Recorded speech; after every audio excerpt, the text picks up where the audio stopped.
Hello friends. जैसा कि मैंने आपको मेरी पिछली वीडियो में बताया था कि उपसहसंयोजक यौगिक क्या होते हैं और बाकी हमने उपसहसंयोजक यौगिक के बारे में जाना था कि वो द्विक्लवण से कैसे अंतर उसमें होता है। द्विक्लवण से मतलब कि कैसे द्विक्लवण से वो भिन्न रहते हैं और क्या होता है जब उन्हें हम जल में घोलते हैं।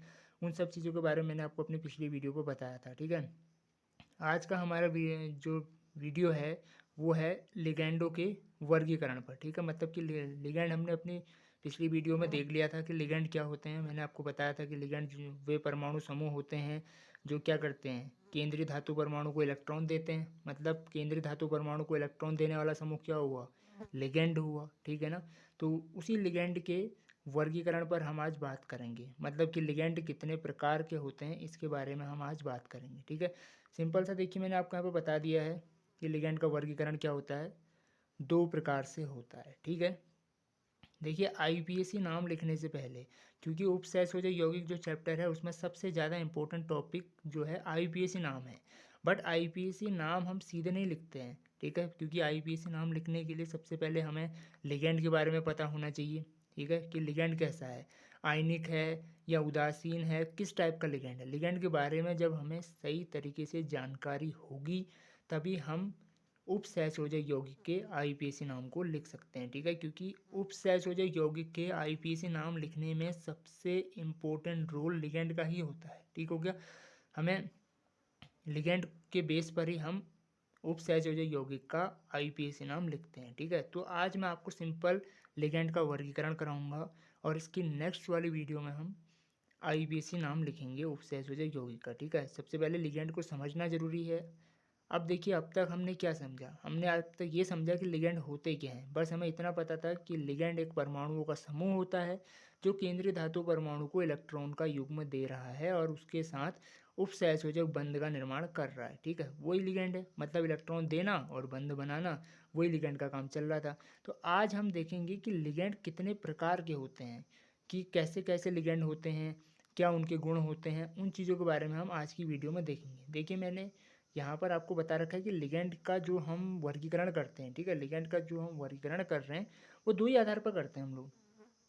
पहला जो आधार है उसका वो है उसका आवेश। ठीक है, आवेश के आधार पर करते हैं सबसे पहले। ठीक है, पहला आवेश के आधार पर करते हैं। आवेश मतलब कहने का मतलब ये है कि उसके ऊपर कैसा आवेश है, कि धनावेश है या ऋणावेश है या कोई आवेश है या नहीं, उसके बेस पर हम लोग क्या करते हैं, लिगैंड का वर्गीकरण करते हैं। ठीक है, और जो ये सेकंड जो बोला गया है यहाँ पर, ये दंतता। दंतता का मतलब होता है कि जब लिगैंड केंद्रीय धातु परमाणु से जुड़ता है, ठीक है, जब लिगैंड केंद्रीय धातु परमाणु से जुड़ता है तो उस पर कितने दाता परमाणु हैं। मतलब कहने का मतलब कि केंद्रीय धातु परमाणु से जुड़ने के लिए लिगैंड के पास कितने ऐसे परमाणु हैं जिससे वह केंद्रीय धातु परमाणु से उपसहसंयोजक बंध बना सकता है, उसके आधार पर हमने लिगैंड को वर्गीकृत किया है। ठीक है, सेकंड परमाणु की संख्या के आधार पर है और पहला है उस पर उपस्थित आवेश के आधार पर। ठीक है, पहला आवेश और दूसरा परमाणु की संख्या। सिंपल है। देखिए, सबसे पहले हम लोग देखते हैं आवेश के आधार पर। ठीक है, कि मतलब कि कैसा आवेश होगा तो हम किस प्रकार का आवेश होगा, हम तो उस आधार पर हम उस लिगैंड का नाम बोलेंगे कि ऋणायनिक है या धनायनिक है या उदासीन है। ठीक है, देखिए सिंपल सी बात है, यहाँ पर लिखा गया, यही लिखा है कि इसको तीन भागों में विभाजित किया गया। ठीक है, सिंपल बात है। सबसे पहले लिखा है देखो उदासीन लिगैंड। जैसा कि आप लोग पहले से ही जानते हैं, उदासीन का मतलब होता है कोई भी आवेश उपस्थित नहीं है। मतलब उसमें ये कहना चाहता है कि लिगैंड पर कोई आवेश नहीं है, इसीलिए उस लिगैंड को लिखा गया है उदासीन लिगैंड। देखिए यहाँ पर डेफिनेशन पर भी यही मैंने लिखा है, वे लिगैंड जिस पर कोई आवेश उपस्थित नहीं होता है वो, और वो क्या कहलाता है, उदासीन लिगैंड कहलाता है। हाँ, ये बात है इस पर कि इसमें एकल इलेक्ट्रॉन युग्म जरूर पाए जाते हैं। ठीक है, एकल इलेक्ट्रॉन युग्म समझते हैं आप लोग। एकल इलेक्ट्रॉन युग्म युग्म का मतलब होता है कि इलेक्ट्रॉनों का वह युग्म जो बंध निर्माण की प्रक्रिया में भाग नहीं लेता है। समझ में आया, मतलब कि वे इलेक्ट्रॉन जो बंध निर्माण की प्रक्रिया में, मतलब बंध बनाने में भाग नहीं ले रहे हैं, उन्हें हम लोग क्या कहते हैं, एकल इलेक्ट्रॉन युग्म कहते हैं। ठीक है, तो उदासीन लिगैंड के पास यही एकल इलेक्ट्रॉन युग्म होते हैं, बट इसके पास कोई आवेश नहीं होता है। ठीक है, आवेश की अनुपस्थिति के कारण इस लिगैंड को उदासीन लिगैंड कहा गया है। ठीक है, जैसे कि मैंने आपको यहाँ पर थोड़ा सा कुछ एग्जांपल दिखा रखे हैं। देखिए, जैसे लिखा है यहाँ पर NH3, ठीक है, NH3 लिखा गया है। देन फिर मैंने लिखा है H2O, फिर लिखा है CO, ठीक है, देन CO, देन यहाँ पर आपका लिखा है देखो NO, और ये C6, ये C6 लिखा है, C6H5N, ठीक है। ये मैंने आपको कुछ उदासीन लिगेंड बताए हैं। जैसा कि आप लोग देख रहे हैं, देखिए इसके ऊपर ना ही धनावेश है ना ही ऋणावेश है, तो इसका मतलब ये कैसा लिगेंड हुआ, ये उदासीन लिगेंड हुआ, ठीक है। ये उदासीन लिगेंड है, ठीक है। ये लिगेंड कैसा लिगेंड है, उदासीन लिगेंड है, ठीक है। इसे हम लोग उदासीन लिगेंड बोलेंगे। थोड़ा सा मैंने आपको इनकी आकृति भी बताई है यहाँ पर।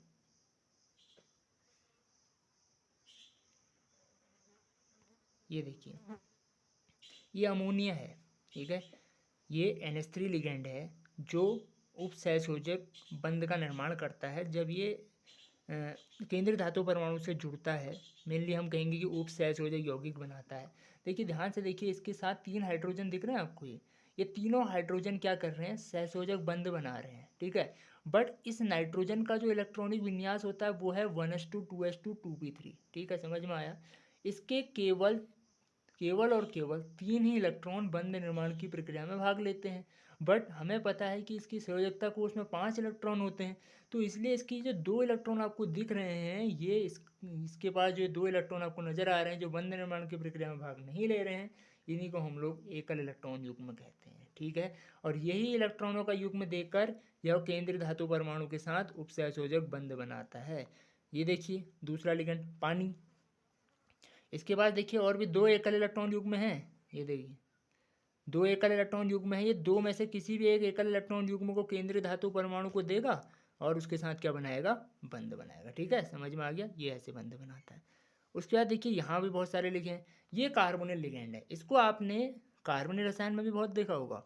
एल्डिहाइड, कीटोन, कार्बोक्सिलिक अम्ल, एमाइड, एस्टर, इन सब एरियाओं में ये मिलेगा आपको, ठीक है। मतलब इन सब कंपाउंड में, कार्बन रसायन में जितने भी ये कंपाउंड होते हैं, जैसे या यौगिक होते हैं कह सकते हैं हम, एल्डिहाइड यौगिक होता है, कीटोन होता है, कार्बोक्सिलिक अम्ल होता है, एमाइड होते हैं, एस्टर्स होते हैं, ठीक है, उन सब में आपको ये मिलेगा। देखिए इसके पास भी एकल इलेक्ट्रॉन युग्म है। देखिए ये देखो 2 एकल इलेक्ट्रॉन युग्म रखकर चला है। ये 2 एकल इलेक्ट्रॉन युग्म के कारण ये भी केंद्रीय धातु परमाणु के साथ क्या करता है, उपसहसंयोजक बंध का निर्माण करता है।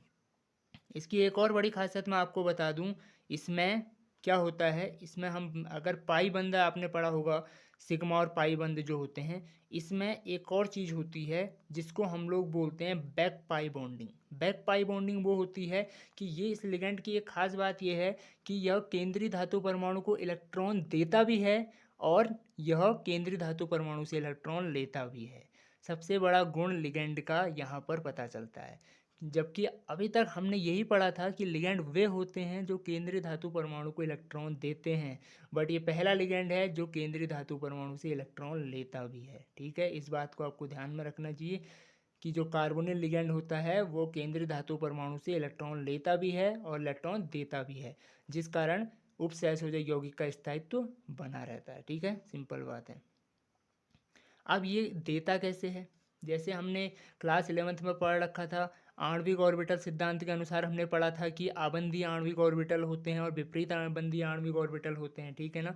जब ये केंद्रीय धातु परमाणु को इलेक्ट्रॉन देता है तब यह अपने आबंधीय आणविक ऑर्बिटल से इलेक्ट्रॉन देता है, ठीक है। बट जब इसे केंद्रीय धातु परमाणु से इलेक्ट्रॉन लेने होते हैं तो ये अपने विपरीत बंधीय आणविक ऑर्बिटल, जो कि ज़्यादातर खाली रहते हैं, क्यों, क्योंकि विपरीत बंधीय आणविक ऑर्बिटल की ऊर्जा आबंधीय आणविक ऑर्बिटल की ऊर्जा से अधिक होती है, जिस कारण उसमें इलेक्ट्रॉन युग्मित नहीं रहते हैं। इस कारण से यह इलेक्ट्रॉन लेने के लिए, किससे, केंद्रीय धातु परमाणु से इलेक्ट्रॉन लेने के लिए, ताकि उसका स्थायित्व बना रहे, उपसहसंयोजक यौगिक का स्थायित्व बना रहे, यह क्या करता है, इलेक्ट्रॉन को ले भी लेता है केंद्रीय धातु परमाणु से, ठीक है ना। यह इसको आप थोड़ा सा याद रखेंगे। और सिंपल सी बात है कि पाई इलेक्ट्रॉन लिए जाएंगे, ठीक है ना, सिग्मा नहीं। हमें पता है कि सिग्मा इलेक्ट्रॉनों के द्वारा बनाया गया जो सिग्मा बंध होता है बहुत मजबूत होता है, आसानी से नहीं टूटेगा, ठीक है ना। बट पाई वाला टूट जाता है क्योंकि वह फिर वो अतिव्यापन की बात है कि इसमें अक्षीय अतिव्यापन होता है, पार्श्व अतिव्यापन होता है, वो बात की बात है, ठीक है ना। ये भी एक एक उदासीन लिगेंड है क्योंकि यह इलेक्ट्रॉन का युग्म देखकर केंद्रीय धातु परमाणु से बंध बना रहा है, ठीक है। एक लिगेंड ये भी है, देखिए पिरिडीन कहते हैं इसे। यह विषम चक्रीय कार्बनिक यौगिक है। कैसे, देखिए ये कार्बन की रिंग है, देखिए 1 carbon, 2 carbon, 3 carbon, 4 carbon, 5 carbon, 5 carbon हो गए, छठा नाइट्रोजन है। अगर यहाँ पर छठा भी कार्बन होता तो इसका नाम बेंजीन होता, बट यहाँ पर छठा नाइट्रोजन है, इसीलिए इसका नाम क्या रखा गया है, पिरिडीन रखा गया है। और आपको पता होगा कि ये एक विषम चक्रीय यौगिक है, और इस कंडीशन में देखिए नाइट्रोजन के पास एकल इलेक्ट्रॉन युग्म है, तो इसलिए ये भी एक क्या हो गया, उदासीन लिगेंड हो गया। समझ में आ गया। इस पर भी कोई आवेश नहीं है और केवल इलेक्ट्रॉन का युग्म देकर ये भी बंध बना रहा है, इसलिए इसे भी उदासीन लिगेंड बोल देंगे। ठीक है ना। यहाँ पर देखिए अमोनिया के नीचे मैंने एक वर्ड और यूज़ करा है, एमीन। ये एमीन क्या होता है, उपसहसयोजक यौगिक में NH3 को अमोनिया नहीं बोलते हैं, उसको एमीन बोला जाता है। ठीक है। वहीं जल को हम जल नहीं बोलते हैं, उसको एक्वा बोला जाता है। ठीक है ना। कार्बोनिल को कार्बोनिल ही बोलते हैं, पिरिडीन को पिरिडीन ही बोलते हैं। ठीक है। अब आप समझ लीजिए कि ये कौन सी कैसे लिगेंड है, उदासीन लिगेंड। ठीक है। नेक्स्ट हमारे जो लिगेंड आते हैं वो है हमारे एनायनिक लिगेंड। सिंपल सी बात है, एनायनिक या जनरली आयनिक बोल रहे हैं। ठीक है ना। देखिए सिंपल मैंने लिख दिया है कि वे लिगेंड जिस पर ऋणात्मक आवेश उपस्थित होता है उसे एनायनिक लिगेंड कहेंगे। ठीक है, उसको हम लोग एनायनिक लिगेंड कह देंगे। देखिए लिखा है मैंने यहाँ पर कि वे लिगेंड जिस पर ऋणात्मक आवेश आपको मिलेगा वो कैसा लिगेंड कहलाएगा, वो एनायनिक लिगेंड कहलाएगा। ठीक है ना, उसे हम लोग एनायनिक लिगेंड कह देंगे। देखो यहाँ पर लिखा है, और ये क्या करता है, देखो एक केंद्रीय धातु परमाणु से ऋणात्मक आवेश द्वारा जुड़ा रहता है। देखिए मतलब कि एनायनिक लिगेंड क्या हुआ, वो लिगेंड जिसके पास ऋणात्मक आवेश होगा। देखिए जैसे Cl के ऊपर नेगेटिव लिखा है, वहीं बगल पर Br के ऊपर लिखा है, CH3CO के ऊपर लिखा है, तो ये देखिए सारे के सारे लिगेंड इस पर नेगेटिव चार्ज है या ऋणात्मक आवेश है, इसलिए इनको हम लोगों ने कैसा लिगेंड कह दिया, ऋणात्मक लिगेंड कह दिया। ठीक है, सिंपल है। अगला है हमारा धनायनिक लिगेंड। ठीक है ना। धनायनिक लिगेंड मतलब कि वे लिगेंड जो केंद्रीय धातु परमाणु के साथ धनावेश से जुड़ेंगे। अब देखो धनावेश से तो कोई चीज़ नहीं जुड़ती ना, धनावेश से कैसे जुड़ेगी, क्योंकि अगर ध्यान से देखें तो हमें ये तो पता है ना कि केंद्रीय धातु परमाणु के पास भी तो पॉजिटिव ही चार्ज होगा, क्योंकि उसके पास भी तो इलेक्ट्रॉन की कमी है। तो जब सामने वाले के पास इलेक्ट्रॉन की कमी है और देने वाला भी धनावेशित है, तो समान समान आवेश में तो बंध बनता ही नहीं है, ये तो आप पहले से जानते हैं। तो इसमें तो प्रतिकर्षण हो जाना चाहिए, तो फिर कैसे बंध बन रहा है। बंध बनने का कारण इस नाइट्रोजन के ऊपर प्रेजेंट एकल इलेक्ट्रॉन युग्म है इस बार भी। और जो सबसे पहले आपको यहाँ पर हाइड्रोजीनियम लिख के दिया है, इसमें भी यही है कि नाइट्रोजन अपना एकल इलेक्ट्रॉन देगा। ठीक है, समझ में आया। यहाँ भी यही होगा, यहाँ भी क्योंकि क्लोरीन भी ये काम करेगा। ठीक है ना, यहाँ पर क्लोरीन भी ये काम करेगा कि अपना एकल इलेक्ट्रॉन युग्म ही देगा। ठीक है, ये यहाँ भी अपना क्योंकि ऐसा नहीं है कि एनायनिक लिगेंड एकल इलेक्ट्रॉन युग्म नहीं देते हैं। ठीक है, मैंने यहाँ पर लिखा है कि ऋणात्मक आवेश द्वारा जुड़े रहते हैं। कहने का मतलब ये है कि इन पर ऋणात्मक आवेश होगा, इसीलिए इनको ऋणात्मक बोला गया है। ये नहीं कि ये ऋणात्मक आवेश द्वारा केंद्रीय धातु परमाणु से जुड़ेंगे, जुड़ेंगे तो ये भी केंद्रीय धातु परमाणु से एकल इलेक्ट्रॉन युग्म द्वारा ही। ठीक है, ये भी एकल इलेक्ट्रॉन युग्म द्वारा ही केंद्रीय धातु परमाणु से जुड़ेंगे, तभी हम इन्हें लिगेंड कह सकते हैं। अगर ये ऋणात्मक आवेश से जुड़ रहे हैं तो तभी लिगेंड नहीं है। ठीक है ना, तब तो फिर ये आयनिक हुए, क्योंकि ऋणात्मक का मतलब तो इन पर ऋणात्मक आवेश है ना। अगर ये केंद्रीय धातु परमाणु से जुड़ेंगे तो फिर तो ये आयनिक बंध बनाएंगे। ठीक है, सिंपल मतलब कहने का मतलब ये है कि वे लिगेंड जो केंद्रीय धातु परमाणु को एकल इलेक्ट्रॉन युग्म भी देते हैं और उन पर ऋणात्मक आवेश भी होता है, ठीक है, वो एनायनिक लिगेंड कहलाएंगे। और वे लिगेंड जो केंद्रीय धातु परमाणु को एकल इलेक्ट्रॉन युग्म तो देंगे ही देंगे बंध बनाने के लिए, बट उनका जो नेचर है या जो उनकी प्रकृति है वो धनायनिक है, इसलिए उनको धनायनिक लिगेंड कहा गया। ठीक है, मतलब कि इलेक्ट्रॉन देने और लेने के आधार पर धनायनिक और ऋणायनिक नहीं है, उनका नेचर ही धनायनिक है, इसलिए उनको धनायनिक लिगेंड कहा गया है। वो बंध तो एकल इलेक्ट्रॉन युग्म से ही बनाएंगे केंद्रीय धातु परमाणु के साथ। ठीक है, समझ में आ गया कि कौन धनायनिक है कौन ऋणायनिक है। जिन पर ऋणात्मक आवेश वो ऋणायनिक हुए और जिन पर धनात्मक आवेश वो धनायनिक हुए। ठीक है, सिंपल सी बात है। अगला जो हमारा क्लासिफिकेशन है या अगला जो हमारा वर्गीकरण है वो है दंतता के आधार पर। देखो दंतता मतलब जुड़ने का तरीका। सिंपल सी बात है कि दंतता किसे कहते हैं, जुड़ने के तरीके को।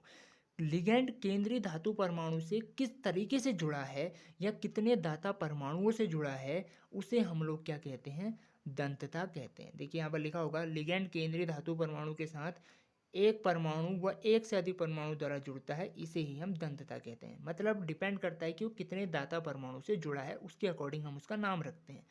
जैसे यहाँ पर लिखा है, एक चीज़ आप यहाँ पर ध्यान दें, यहाँ पर लिखा है मोनोडेंटेड।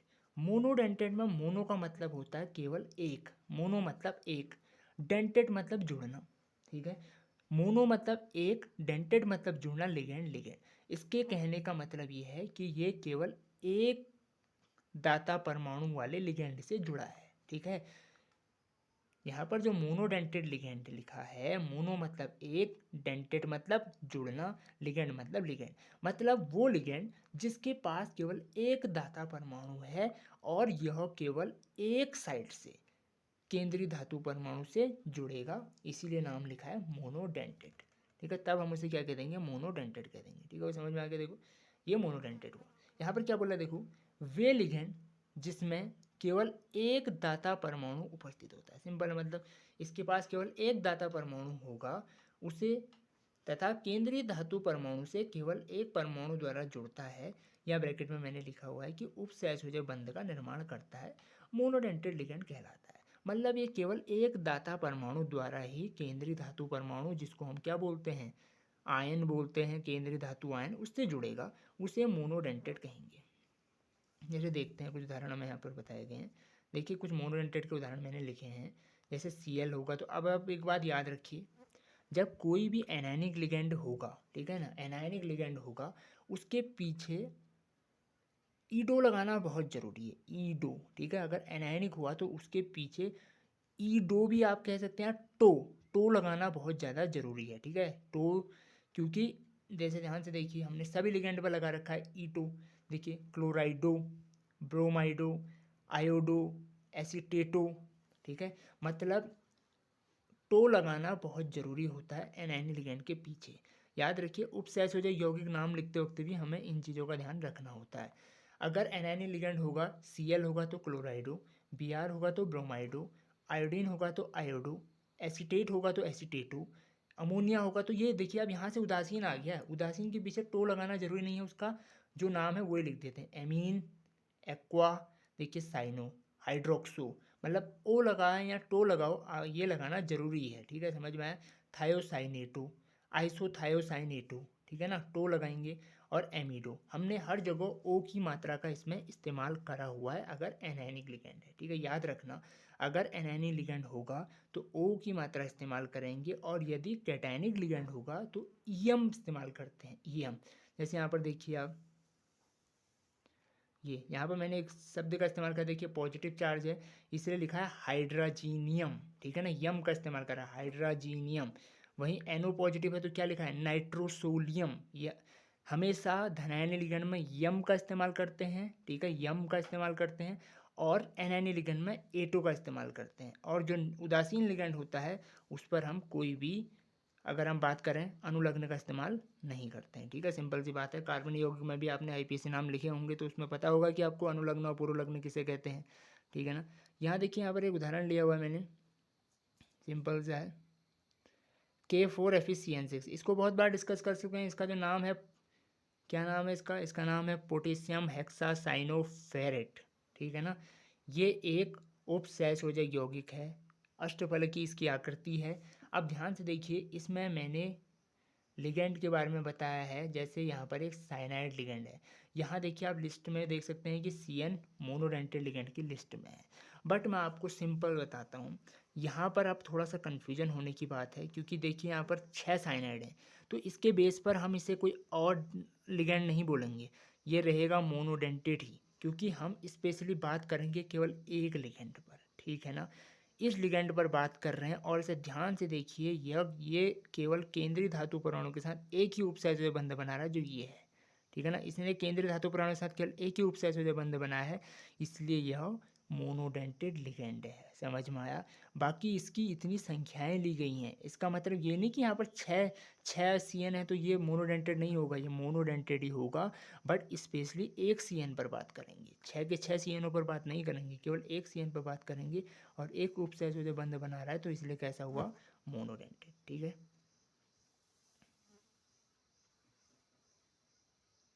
देखिए ये आया इसके बाद बाइडेंटेड लिगेंड, ठीक है ना, ये हमारा बाइडेंटेड लिगेंड है, इसे हम लोग बाइडेंटेड लिगेंड बोलते हैं।